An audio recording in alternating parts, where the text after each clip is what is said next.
Hello students, very good morning. मैं हूं प्रशांत गौतम। तो आज हम आप सभी को एक नया टॉपिक लेकर आ गए हैं जो कि है सेंट्रली एक्टिंग मसल रिलैक्सेंट। तो आज हम सेंट्रली एक्टिंग मसल रिलैक्सेंट के बारे में पढ़ेंगे और उसका क्लासिफिकेशन करेंगे। एक छोटी सी इंफॉर्मेशन हम आपको दे देना चाह रहे हैं कि अभी हम केवल फार्माकोलॉजी का क्लासिफिकेशन ही करवा रहे हैं। मतलब अभी जितनी उसमें ड्रग यूज होती हैं, केवल ड्रग के बारे में, केवल ड्रग का नाम हम आपको बता रहे हैं, वो किस कैटेगरी में है और उस कैटेगरी जिस कैटेगरी में है उसमें कौन सी ड्रग पाई जाती है, केवल अभी हम आपको यही सब बता रहे हैं। जैसे ही हमारा पूरा क्या कहते हैं सिलेबस ख़त्म होता है किसका, क्लासिफिकेशन का, उसके बाद हम पूरी फार्माकोलॉजी आपको अच्छे से समझाएंगे। ठीक, तो आप तनिक भर भी मत परेशान होइए, हम आपको पूरा फार्माकोलॉजी समझाएंगे और अच्छे से समझाएंगे। आप तनिक भर भी एक प्रकार से विचलित मत होइए। चलिए देर ना करते हुए आज हम जो है सेंट्रली एक्टिंग मसल रिलैक्सेंट के बारे में पढ़ेंगे। तो एक छोटा सा ओवर आइडिया दे देते हैं कि थोड़ा सा आपको समझ में आ जाए कि ये ड्रग कब यूज करते हैं और किस सिचुएशन में इसका ज़्यादा यूज होता है। तो जैसे कभी कभी ऐसा होता है, जैसे ये प्राय ओल्ड मतलब जो बूढ़े लोग होते हैं उसमें ये ज़्यादा सिचुएशन देखने को मिलती है कि जैसे कभी कभी ऐसा भी होता है कि जो मसल्स होती हैं वो अकड़ जाती हैं। अकड़ जाने का मतलब क्या होता है, स्पाज्म। स्पाज्म का मतलब एक प्रकार से जैसे अगर इस प्रकार से हैं तो ऐसे ही हो जाती हैं, मतलब इसको हम सीधा नहीं कर सकते, एक प्रकार से ऐसे अकड़ जाती है मसल। मसल जिस सिचुएशन में रहती है उसी सिचुएशन में बनी मतलब मेंटेन रहना चाहती है, इन द सेंस ऑफ वो अकड़ जाती है। मतलब उसको अपने अनुसार से, मतलब हम अपने ब्रेन के द्वारा दिए हुए इनपुट के अनुसार से उसको उस पर एक्ट नहीं कर सकते। ठीक, तो बहुत ज़्यादा परेशानी होती है। जैसे कोई बोल रहा है तो बोलते बोलते ऐसे मतलब इस सिचुएशन में आ जाता है और आ जाता मतलब वो उसी प्रकार से वहाँ पर वो अकड़ जाती है, मतलब एक जगह स्टेबल हो जाती है। तो उस सिचुएशन में हम इन्हीं सब दवाओं का यूज करते हैं, मतलब इन्हीं सब मेडिसिन का हम यहाँ पर यूज करते हैं। तो आज हम अच्छे से समझेंगे कि क्या होती है। ठीक, चलिए एक थोड़ी सी इसके मतलब लिखित रूप में इसके बारे में हम लेकर आए हैं। थोड़ा सा एक ओवर आइडिया आप इस पर समझ लीजिए कि क्या है। आप सभी को पता है कि अभी हम क्या पढ़ा रहे हैं, सेंट्रल नर्वस सिस्टम या पेरिफेरल नर्वस सिस्टम। तो अभी हम पढ़ा रहे हैं सेंट्रल नर्वस सिस्टम यानी कि CNS। तो CNS पे जितनी भी ड्रग एक्ट करती हैं अभी हम उसके बारे में पढ़ा रहे हैं। तो ये जो है सेंट्रली एक्टिंग मसल रिलैक्सेंट कहाँ पर एक्ट करेगी, सेंट्रल नर्वस सिस्टम पे। ठीक, तो सेंट्रल नर्वस सिस्टम पे, तो जब ये सेंट्रल नर्वस सिस्टम पर अकड़ मतलब एक्ट करेगी तो क्या क्या होगा कि without loss of conscious, means अगर हमको पेशेंट को ट्रीट करना है तो उसको कॉन्शियस मतलब अनकॉन्शियस, कहने का मतलब क्या है, उसको बेहोश करने की कोई ज़रूरत नहीं होती। ठीक, अगर पेशेंट अगर जो है कि कॉन्शियस अगर फेज में है तब भी जो है हम उसको ट्रीट कर सकते हैं। ठीक, तो वो यही कह रहा है कि विदाउट लॉस ऑफ कॉन्शियस, कोई कॉन्शियस का लॉस नहीं किया जाएगा। अब मसल रिलैक्सेंट मतलब मसल को रिलैक्सेशन करते हैं। मसल कहने का मतलब ये है कि जब हम ड्रग देते हैं तो कोई भी लॉस ऑफ कॉन्शियस नहीं होता है और मसल आराम से रिलैक्स हो जाती है। मतलब जो कॉन्ट्रैक्ट हुई मसल होती है, जैसे इस फेज में हम क्या है, कॉन्ट्रैक्ट हैं। ठीक, और इसको अगर हम सीधे कर दे रहे हैं तो रिलैक्स हो जा रहे हैं। ठीक, जैसे कोई भी चीज़ है, अगर इस प्रकार से अगर हम आपको अपना हाथ बंद करके दिखा रहे हैं तो ये क्या है, एक कॉन्ट्रैक्ट है। तो ये तो कॉन्ट्रैक्ट और रिलैक्सेशन तो एक दो मतलब एक्टिविटी होती है, बट ये जो है अगर इसी फेज में अगर बना रहे, ठीक, इसी फेज में अगर ये बना रहे तो इसी फेज में अगर ये बना मेंटेन बना रहता, अगर हम चाहते हैं कि ये खुल जाए, ये ओपन, ये इस प्रकार से हो जाए, अगर नहीं होता है तो उस सिचुएशन में हम जो है इन्हीं सब ड्रग का यूज करते हैं, मतलब centrally acting muscle relaxant drug का यूज करते हैं। तो आपको समझ में आ गया हो गया होगा। और ये थोड़ा सा सेडेशन प्रोड्यूस करता है, मतलब ये ड्रग लेने के बाद थोड़ी सी मतलब ड्राउजीनेस और स्लीपिंग जैसी कंडीशन डेवलप होने लगती है। ठीक, आप अच्छे से समझ गए होंगे कि सेंट्रली एक्टिंग मसल रिलैक्सेंट क्या होता है। चलिए अब हम क्लासिफिकेशन इसका करते हैं। क्लासिफिकेशन में मतलब कौन कौन सी कैटेगरी होती है और उन कैटेगरी में कौन कौन सी मेडिसिन होती है। ठीक, ओके। तो अब देख लीजिए, इसमें जो है हमने आपको बताया था कि ये जो गाबा और पाबा ये रिसेप्टर होते हैं।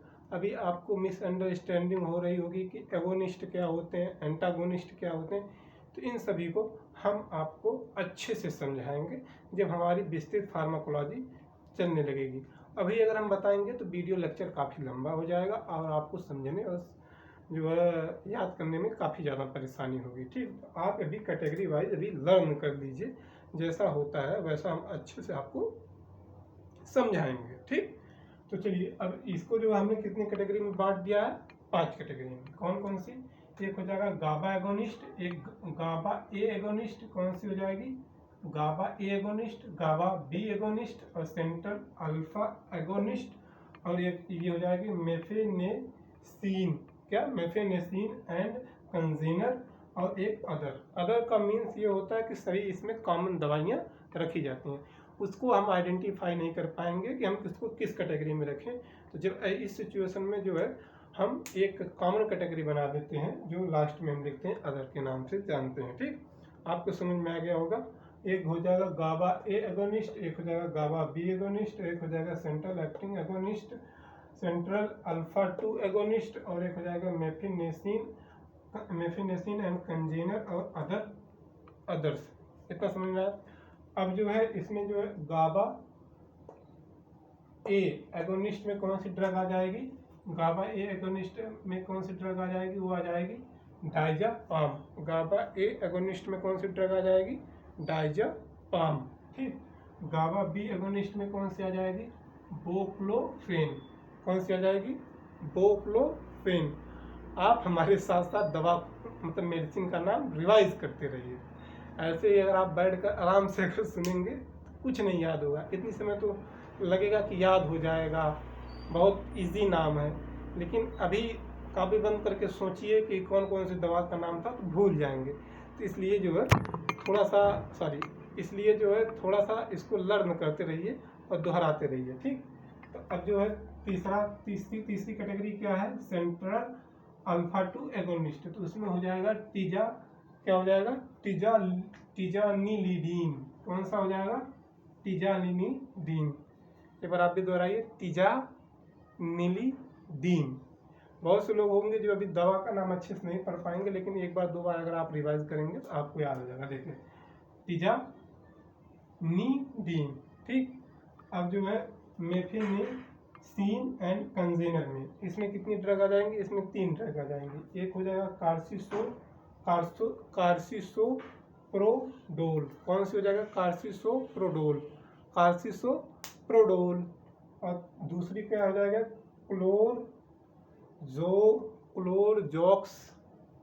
क्लोरजो। और ये एक बार आप भी दोहराइए, देख लीजिए। क्लोरजोजेक्सोन।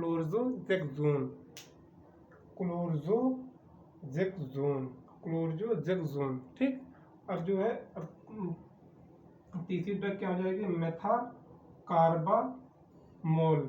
कौन सी हो जाएगी? मेथाकार्बामोल। और अदर में अब कौन सी हो जाएगी? एक हो जाएगा रिलोजूल। कौन सी हो जाएगी? रिलोजूल। और दूसरी क्या हो जाएगी? गाबापेंटीन। और तीसरी जो है प्रीगाबालिन। तो ये वाली जो दवाइयाँ हैं, हमने अभी आपको एपिलेप्सी ड्रग के बारे में भी बताया था। ठीक, तो ये इसमें से सामान्यतः कोई ना कोई ड्रग आपको एपिलेप्सी पेशेंट को जो दी जाती मेडिसिन है, इसमें से आपको देखने को जरूर मिलेगी। ठीक, क्योंकि एपिलेप्सी में मसल कॉन्ट्रैक्ट हो जाती है, स्पाज्म हो जाती है, मतलब अकड़ जाती है। ठीक, ऐंठन सी हो जाती है। तो उस सिचुएशन में हम जो है क्या देंगे, मसल रिलैक्सेंट ड्रग का यूज, मतलब मसल रिलैक्सेंट ड्रग को देते हैं। तो मसल रिलैक्सेंट ड्रग में आप इन्हीं सब दवाओं का अध्ययन करेंगे, मतलब मेडिसिन का अध्ययन करेंगे। चलिए एक बार हम क्विक रिवीजन, मतलब जल्दी जल्दी याद कर लेते हैं कि क्या होता है। सेंट्रल एक्टिंग मसल रिलैक्सेंट, ये दवाएं, ये मेडिसिन सीएनएस पर काम करती हैं और without loss of conscious muscle को रिलैक्स कर देती हैं और थोड़ा सा सडेशन प्रोड्यूस करती हैं। इतना आपको टॉपिक के बारे में आपको समझ में आया होगा। और उसको हमने कितने भागों में बांट दिया, 5 भाग में। गाबा ए एगोनिस्ट, गाबा बी एगोनिस्ट, और जो है सेंटर अल्फा 2 एगोनिस्ट, मेथेनेसिन, कंजेनर और अदर। इसमें हो जाएगा डाइजापाम, बोक्लोफेन, टीजानिडीन, और इसमें हो जाएगा जो है इसमें क्या हो जाएगा, कार्सोप्रोडोल,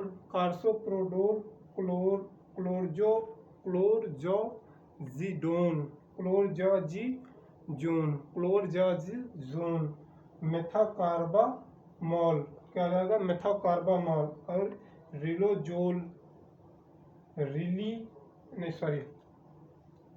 रिलूजोल, कौन सी हो जाएगी, रिलूजोल। गाबापेंटिन, प्रीगाबाइड, क्या, प्रीगाबाइड, ठीक। इतनी दवाओं का नाम हो गया। सॉरी, हमने प्रीगाबालिन यहाँ बोल दिया होगा, उसके लिए ये क्या हो जाएगा, प्रोगाबाइड, क्या हो जाएगा, प्रोगाबाइड। तो आज बस इतना ही है। अभी धीरे धीरे, अभी स्टार्टिंग फेज अभी हमारा लेक्चर अपलोड करने में, तो थोड़ा सा कुछ एरर्स भी हो जाएंगे, लेकिन उसको मैं डेली जो है इम्प्रूव करने का प्रयत्न करता हूँ, जहाँ तक है कि हम अच्छे से अच्छे वीडियो आपको प्रोवाइड करा पाए। यार एक छोटी सी रिक्वेस्ट आपसे है कि अगर आप इस वीडियो में सीख रहे हैं और अगर आपको लग रहा है कि हम कुछ मेहनत कर रहे हैं आप सभी के लिए, हमेशा डेली का डेली वीडियो प्रोवाइड करवा रहे हैं, तो यार प्लीज़ इस वीडियो को लाइक, शेयर और सब्सक्राइब करना मत भूलिए। आपका इसमें कुछ नहीं जाता है।